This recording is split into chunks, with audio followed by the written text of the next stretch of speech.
सांगड़ मां खे ख़बर ॾींदा आलम डिस्ट्रिक्ट रिपोर्टर महमूद काइम खानी जी रिपोर्ट मुताबिक़ एसएसपी सांगड़ एजाज़ अहमद शेखो पंहिंजे ऑफिस में मीडिया सां ॻाल्हाईंदे चयो त सांगड़ पुलिस मुंहिंजी अॻुवाणीअ में तमामु घटि अरसे में ॾोहनि ते ज़ाब्तो आंदो आहे। उन जो क्रेडिट सांगड़ पुलिस जी कारकर्दगीअ खे ॾियां थो। पुलिस चोरीअ जी वारदातुनि में मुलविस जवाबदारनि खे गिरफ़्तार करे वरितो। पुलिस मुक़ाबले बैदि गिरफ़्तार जवाबदारनि खे गिरफ़्तार करे नक़दी ऐं हथियार हथ कया विया। मक़ामी हारियुनि खां बंदूक जे ज़ोर ते चोरी थियल 2 ट्रैक्टर पुलिस हथ करे वरिता। ॾोहारी अंसरनि खे बेनक़ाब कयो वेंदो। उन खां अलावा मंशात फरोशनि खे पिणु गिरफ़्तार कयो वियो आहे।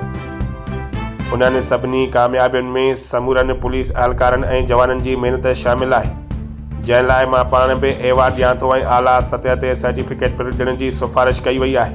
30 खां वधीक मंशात फरोशनि खे गिरफ़्तार करे उन्हनि खां लखे रुपयनि जी मंशात हथ कई वई आहे। उन खां अलावा गैर क़ानूनी हथियार हथ कया विया आहिनि। पुलिस अमुन अमान लाइ ॾींहुं राति कमु करे रही आहे त जीअं ॾोहनि जे ख़ात्मे सां अवाम ईद पुरअमन तरीक़े सां मल्हाए सघे।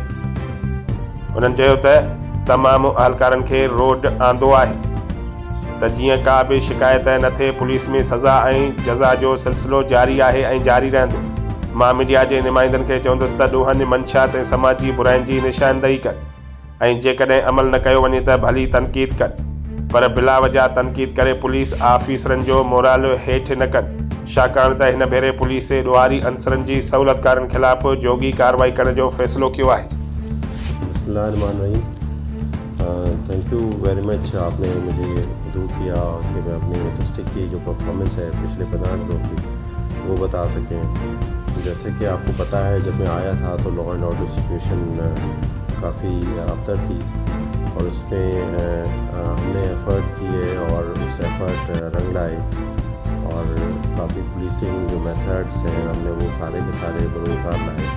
इसमें पेट्रोलिंग है, टेक्निकल सपोर्ट है, टेक्निकल एनालिसिस है, ये सारी चीज़ें हमने मुख्तलिफ टीमें बनाई और